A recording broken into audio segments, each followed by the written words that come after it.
BJD ବୋଧେ ମତେ ଲାଗୁଛି କିଛି ମୂର୍ଖଙ୍କ ଦ୍ୱାରା ପରିଚାଳିତ ହେଉଛି, ସେଥିପାଇଁ ଲଜ୍ଜାଜନକ ପରିସ୍ଥିତିରେ ପହଞ୍ଚୁଛି। ଏଇଟା ବିଜୁ ଜନତା ଦଳର ମୂର୍ଖାମୀ। ସେମାନେ ପାଠ ପଢିନାହାନ୍ତି ବୋଲି ଏଭଳି ଏକ ପିଟିସନ ଫାଇଲ କରିଥିଲେ। ଏଇଟା ସଠିକ ପଦକ୍ଷେପ ନେଇଥିବେ ବାଚସ୍ପତି ମହୋଦୟ ମତେ ଲାଗୁଛି।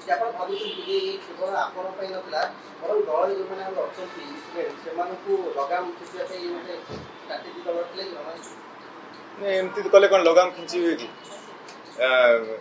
ଏଥିରେ ଲଗାମ ତ ଦବାର କିଛି ଏଇଟା କଣ ତାର ଉପାୟ? ପାର୍ଟିରେ ଲଗାମ କଣ ଦେବେ? ସମସ୍ତଙ୍କୁ ନେଇକି ପାର୍ଟି ନା, ପାର୍ଟି ଭିତରେ ଲଗାମ କାହାକୁ ଦେବା ଦରକାର? ପାର୍ଟି କହୁଛି ହାଇକୋର୍ଟ କୁ ଯିବ, ଆବଶ୍ୟକ ହେଲେ ସୁପ୍ରିମ କୋର୍ଟ ଯିବ, ଆପଣଙ୍କ ସଭ୍ୟପଦ ରଦ୍ଦ ପାଇଁ ସେମାନେ କିଛି ବି କରିବେ। ଯାଆନ୍ତୁ, ହାଇକୋର୍ଟ ଯାଆନ୍ତୁ, ସୁପ୍ରିମକୋର୍ଟ ଯାଆନ୍ତୁ, ତାଙ୍କ ଇଚ୍ଛା, ସେଟା ବ୍ୟକ୍ତିଗତ ମତ, ସେଟା ବ୍ୟକ୍ତିଗତ ଇଚ୍ଛା।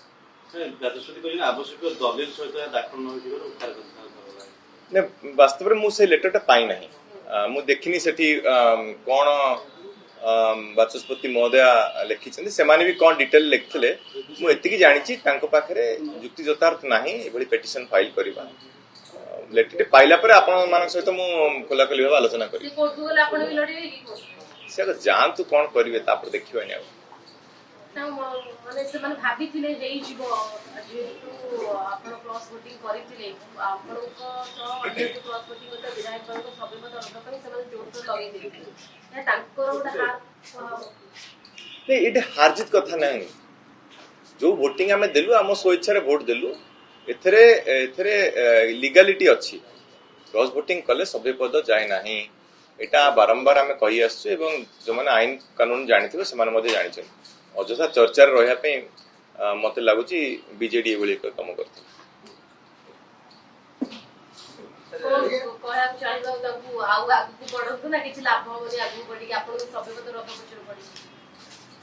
ନାଇଁ, ମୁଁ କିଛି କହିବାର ନାହିଁ। ମୋର ଯାହାର ଯାହା ଇଚ୍ଛା ହଉଛି, ଆମେ ଗଣତନ୍ତ୍ରରେ ରହୁଛୁ, ଯାହାର ଯାହା ଇଚ୍ଛା ହଉଛି ସେ କରିବେ, ତାଙ୍କ କାମ କରିବେ। ମୋର ଆଉ କିଛି କହିବାର ନାହିଁ।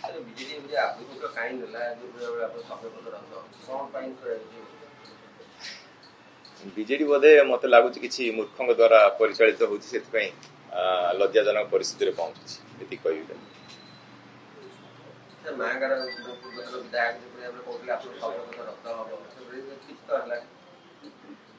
ଆଇନ ଅନୁସାରେ ସଭ୍ୟପଦ ରଦ୍ଦ ହେଇପାରିବ ନାହିଁ। ସେ ଯିଏ ଯାହା କୁହନ୍ତୁ, ସେ ପୂର୍ବତନ ବିଧାୟକ, ପୂର୍ବତନ ମନ୍ତ୍ରୀ, ପୂର୍ବତନ ମୁଖ୍ୟମନ୍ତ୍ରୀ, ଯିଏ ଯାହା କହୁଛନ୍ତି କହିପାରିବେ।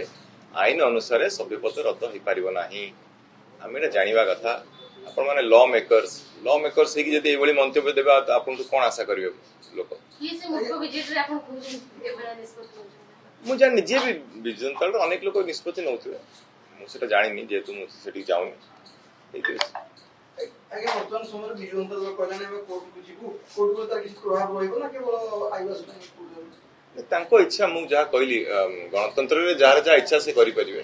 ସେ କୋର୍ଟକୁ ଯିବା କଥା କୋର୍ଟକୁ ଯାଆନ୍ତୁ, କିଛି ଅସୁବିଧା।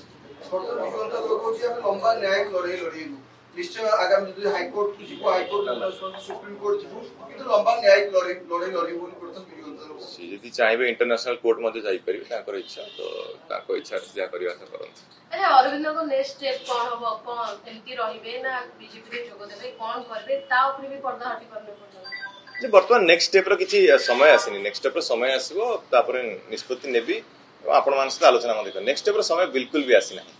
ବର୍ତ୍ତମାନ ମୁଁ ଯାହା କହିଛି, ମୁଁ 2 ବର୍ଷ ପୂର୍ତ୍ତି ପାଳନ କଲି ମୋର ବିଧାନସଭା ଶପଥ ନେବାର, ଏବଂ ଆମ ଗ୍ରାମର ବାସଭବନ ଠାରେ ମୁଁ ଗୋଟେ ପ୍ରେସ୍ କନଫରେନ୍ସ ମଧ୍ୟ କରିଥିଲି। କଣ କଣ କାମ କରିଛି ସେଟା ମଧ୍ୟ ଖୋଲାଖୋଲି ଭାବେ ଦେଖେଇଥିଲି, କହିଥିଲି ଗଣମାଧ୍ୟମ। ତ ମୋ କାମ ଯୋଉଟା ମୁଁ କରିଚାଲିବି। ବର୍ତ୍ତମାନ ସେ ନିଷ୍ପତ୍ତି ସମୟ ନୁହେଁ। ବର୍ତ୍ତମାନ 2 ବର୍ଷ ସରିଯାଇଛି, ଆଉ 3 ବର୍ଷ ଅଛି।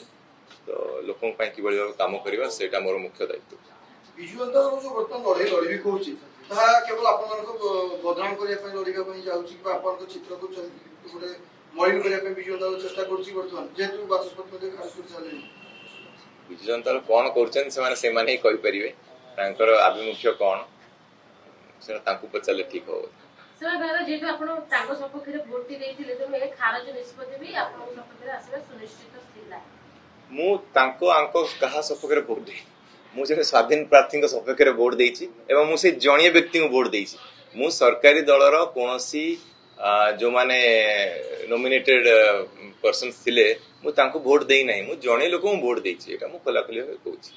ଆପଣ କହିବେ କି ଫାଷ୍ଟ ଷ୍ଟେପ ରେ ବର୍ତ୍ତମାନ ବିଜୁ ଜନତା ଦଳ ପରାଜୟ ହେଲା ଆପଣଙ୍କ ସଭାପତି ପାଇଁ ଫାଷ୍ଟ ଷ୍ଟେପ ବିଜୁ ଜନତା ଦଳ ପରାଜୟ ହେଲା ବିଜୁ ଜନତା ଦଳ ମୁଁ କାହା ସହିତ ଲଢୁ ନଥିଲି ପରାଜୟ ଜୟର ଏଠି କଥା କଣ ମୁଁ କାହା ସହିତ ଲଢୁ ନଥିଲି ମୁଁ 2024 ମସିହାରେ ଲଢିଥିଲି ଇଲେକ୍ସନ ଜିତିକି ଆସିଛି ଏବଂ ଲୋକଙ୍କ କାମରେ ଲାଗିଛି ଆପଣଙ୍କୁ ବିଜେଡି ଘୋଡାର ଆଖ୍ୟା ନଥିଲେ ଘୋଡା ଘୋଡା ହାତୀ ଯାହା କହିପାରିବେ କିଛି କୁହନ୍ତୁ କିନ୍ତୁ ଯେହେତୁ ସିଏ ତାଙ୍କ ଦଳର ଯାହା ଆଭିମୁଖ୍ୟ ସେଟା କାର୍ଯ୍ୟ କରନ୍ତୁ ମୁଁ ତା ଉପରେ କିଛି ମନ୍ତବ୍ୟ ଦେବି ଯାହା କହିବା ତ ମୁଁ କହିସାରିଛି ଅନେକ ଆଲୋଚନା ସରିଯାଇଛି ଏ ବିଷୟରେ ଆଉ ଆଲୋଚନା କରିକି ଲାଭ ନାହିଁ ଆଗକୁ ବଢିବା ଆମେ ଆପଣ ବର୍ତ୍ତମାନ ଗୋଟେ ମୋରାଲି ଯୋଉ ନିଷ୍ପତ୍ତି ଆସିଲା ଖୁସି ଅଛନ୍ତି ନା ନାହିଁ? ମୁଁ ମୋରାଲି ଆଗରୁ ମଧ୍ୟ ଖୁସି ଥିଲି ରାଜ୍ୟସଭା ପୂର୍ବରୁ ଖୁସି ଥିଲି ଯେତେବେଳେ ସସ୍ପେଣ୍ଡ ହେଲି ସେତେବେଳେ ଆପଣମାନଙ୍କ ସହିତ ମୁଁ ଆଲୋଚନା କରିଥିଲି ମୋରାଲି ମୁଁ ଡାଉନ ଥିଲି କେବେ ଦେଖିଥିଲି ମୋରାଲି ଡାଉନ ହବାର ଯେତେବେଳେ ଡାଉନ ନଥିଲି ରାଜ୍ୟସଭା ଭୋଟିଂ ବେଳେ ଡାଉନ ନଥିଲି ବର୍ତ୍ତମାନ ବି ଡାଉନ ନାହିଁ ପାଟକୁରାବାସୀଙ୍କୁ ଭଲ ପାଇବା ଅଛି ମୋର ବି ତାଙ୍କ ପ୍ରତି ଯଥେଷ୍ଟ ଭଲ ପାଇବା ଅଛି ପାଟକୁରା ଡେଭଲପମେଣ୍ଟ ପାଇଁ କାମ ଚାଲିଛି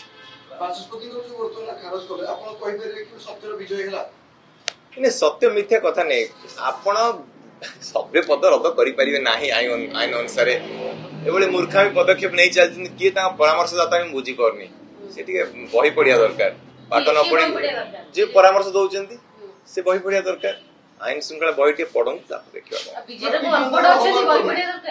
ଜନତା ଦଳ ଆପଣଙ୍କ ଯିଏ ବି ହୋମୱାର୍କ କରୁଛି କ୍ଲାସ ୱାର୍କ କରୁଛି ସେଟା ସେମାନେ ଜାଣିଥିବେ ହୋଇଥିବ କି ନ ହୋଇଥିବ କିନ୍ତୁ ଏଇ ଜିନିଷ ତ ଭୁଲ କରୁଛନ୍ତି ସଭ୍ୟ ପଦ ରଦ୍ଦ ହେଇପାରିବ ନାହିଁ ଆଇନ ଅନୁସାରେ ଆମେ ଭୋଟ ଦେଇଥିଲୁ ସଠିକ ନିଷ୍ପତ୍ତି ନେଇଥିଲୁ ଆଇନ ବାବଦ ଟିକେ ଅଜ୍ଞ ରହିଛନ୍ତି ବିଜୁ ଜନତା ଦଳ ନେତାମାନେ ଲାଗୁଛି ବୋଧେ ସେଇଭଳି ଲାଗୁଛି ବୋଧେ ଆଉ ଟିକେ ପଢାପଢି ଜୋରଦାର କରିବା ନିଶ୍ଚିତ ଭାବେ ପଢାପଢି କରିବା କଥା ଅନେକ ବିଜ୍ଞ ବ୍ୟକ୍ତି ଗୁଡା ଅଛନ୍ତି ନା ସେ ଅନେକ ବିଜ୍ଞ ବ୍ୟକ୍ତି ଅଛନ୍ତି ପଢାପଢି ଟିକେ କରନ୍ତୁ ଭଲ ଆଗକୁ ସେମାନେ ଯାହା ଚେଷ୍ଟା କରି କରନ୍ତୁ ମୁଁ ମୋ ଯୋଉ ଜାଗାରେ ଅଛି ସେଇଠି ଅଛି ଆସନ୍ତୁ ମୁଁ ଅଛି ଏଇଠି ଆଗକୁ ସାର୍ ଆପଣ ନିଜର ରାଜନୈତିକ କ୍ୟାରିୟରକୁ ଆଗକୁ କେମିତି ଦେଖୁଛନ୍ତି କାହିଁକିନା ଆପଣଙ୍କୁ ସସ୍ପେଣ୍ଡ କରିଛି ବର୍ତ୍ତମାନ ସେମାନେ ଯୋଉ ଆପଣଙ୍କୁ ବିଧାନସଭାରୁ ଖାରଜ ପାଇଁ ଯୋଉ ଅପିଲ କରିଥିଲେ ତାହା ବି କ୍ୟାନସେଲ ହେଇଗଲା ଆପଣ ଆଗକୁ କୋଉ ଦଳ ସହିତ ମିଶି ରାଜନୀତି କରିବେ ବର୍ତ୍ତମାନ କୌଣସି ଦଳର ସହିତ ମିଶିବାର କୌଣସି ଯୋଜନା ନାହିଁ ମୋର ଆଭିମୁଖ୍ୟ ମଧ୍ୟ ନାହିଁ ମୁଁ ଆଗରୁ ମଧ୍ୟ କହିଛି ବିଧାୟକ ଥିଲି ବିଧାୟକ ଅଛି 2029 ପର୍ଯ୍ୟନ୍ତ ବିଧାୟକ ରହିବି ତାପରେ ପୁନର୍ବାର ନିର୍ବାଚନ ହବ ନିର୍ବାଚନ ମଧ୍ୟ ଲଢିବି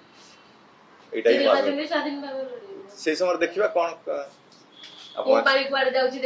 ଦେଖିବା ନିଷ୍ପତ୍ତି ବର୍ତ୍ତମାନ ସବୁ ଜିନିଷ ଆପଣ ଏବେ କହିଦେଲେ ତ ଆପଣଙ୍କର ଗାଇଡ ବହି ଭଳିଆ ଆପଣ ପଢିକି କହିଦେବେ ସବୁ କିନ୍ତୁ ଯୋଉ ଦଳ ଆପଣଙ୍କୁ ଟିକେଟ ଦେଇଥିଲା ଯୋଉ ଦଳରୁ ଆପଣ ରାଜନୀତି ଆରମ୍ଭ କଲେ ବର୍ତ୍ତମାନ ସେଇ ଦଳର ବିଚିତ୍ର ସ୍ଥିତି ପ୍ରଥମତଃ ଆପଣଙ୍କୁ ଏବଂ ସନାତନ ମହାକୁମାର ନିଜକୁ ନିଲମ୍ବନ କରାଗଲା ତାପରେ ଅନେକ ନେତା ବର୍ତ୍ତମାନ ଦଳ ଛାଡିଲେଣି ଏବଂ ତା ଭିତରେ ଆପଣମାନଙ୍କର ଯୋଉ ସଭ୍ୟପଦ ରଦ୍ଦ ପାଇଁ ଯୋଉ ସେମାନେ ଅପିଲ କରିଥିଲେ ସେ ବି ଗୋଟେ ବଡ ଝଟକା ଲାଗିଲା ତେଣୁ ବିଜେଡିର ଯୋଉ ଇଣ୍ଟରନାଲ ରାଜନୀତିକୁ ଆପଣ କେମିତି ଦେଖୁଛନ୍ତି କାହିଁକିନା ଦଳକୁ ସେ ଦଳକୁ ବର୍ତ୍ତମାନ ଗୋଟେ ପରେ ଗୋଟେ ଝଟକା ଲାଗିଯାଉଛି ସେଟା ବିଜେଡି ଯୋଉମାନେ ଦାୟିତ୍ୱରେ ଅଛନ୍ତି ସେମାନେ ଉତ୍ତର ଦେବେ ବିଜେଡି ଉପରେ ମୋର କହିବାର କଣ ଅଧିକାର ଅଛି କିଛି କହିବାର ନାହିଁ ବର୍ତ୍ତମାନ ତାଙ୍କ ଇଚ୍ଛା ସେ ଦଳକୁ ସମ୍ଭାଳନ୍ତୁ ଦଳଟା ବହୁତ କଷ୍ଟ ତିଆରି ହେଇଥିଲା ନିଶ୍ଚିତ ଭାବେ ଯେକୌଣସି ଦଳ ହଉ ତାକୁ କେମିତି ଆଗକୁ ନେବେ ସେ ତାଙ୍କ ଦାୟିତ୍ୱ